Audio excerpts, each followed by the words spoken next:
Hello ಮಕ್ಕಳೇ, ಇವತ್ತಿನ ಕ್ಲಾಸ್ನಲ್ಲಿ ನಾವು ಗುಣಾಕಾರವನ್ನು ಹೇಗೆ ಮಾಡಬೇಕು ಅಂತ ಕಲಿಯೋಣ.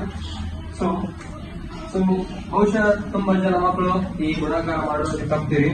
ಇದರ ಕಾರಣ ಏನಪ್ಪಾ ಅಂತಂದ್ರೆ ನಿಮಗೆ ಸರಿಯಾಗಿ ಬಗ್ಗೆ ಬರುತ್ತಿರೋದಿಲ್ಲ.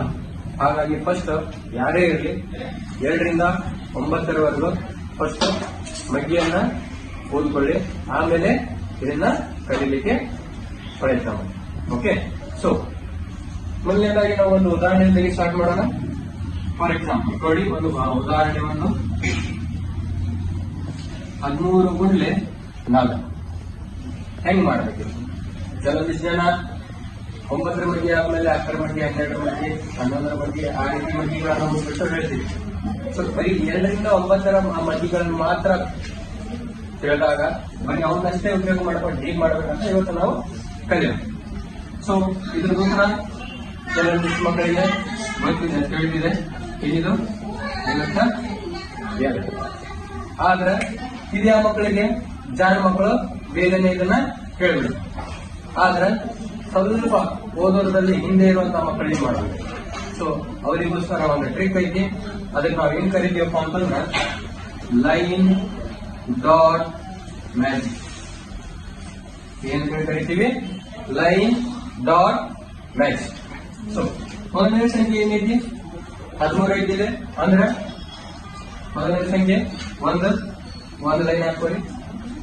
ಆಮೇಲೆ ಏನೈತಿ ಸಂಖ್ಯೆ 3 ಐತಿ, 3 ಲೈನ್ ಹಾಕೋರಿ. ರೈಟ್. ಆಮೇಲೆ ಯಾವ ಸಂಖ್ಯೆಯಿಂದ ಗುಣಾಕಾರ ಮಾಡಬೇಕು? 4 ರಿಂದ ಗುಣಾಕಾರ ಮಾಡಬೇಕು.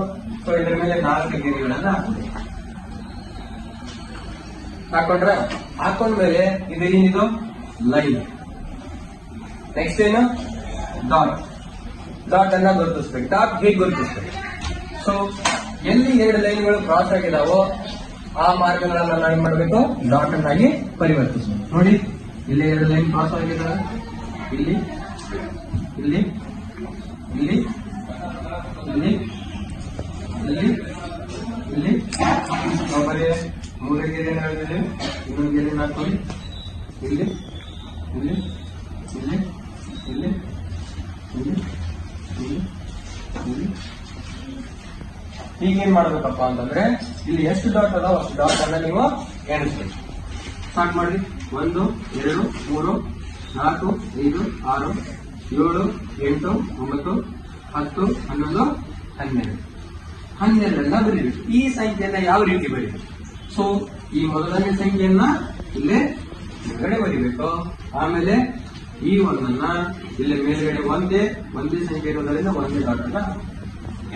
ಸಪೋಸ್ ಇಲ್ಲಿ 2 ಇದ್ರೆ 2 ಡಾಟ್ ಅನ್ನ. ಸೊ ಇಲ್ಲಿ ನೀವು ಕೌಂಟ್ ಮಾಡಿದ್ರಿ, ಅದೇ ರೀತಿ ಇಲ್ಲಿ ಕೂಡ ಕೌಂಟ್ ಮಾಡಿ. 1 2 3 4 5 ನೋಡಿ, 452 ಅಂತ. ಅರ್ಥ ಆಯ್ತಾ ಮಕ್ಕಳೇ?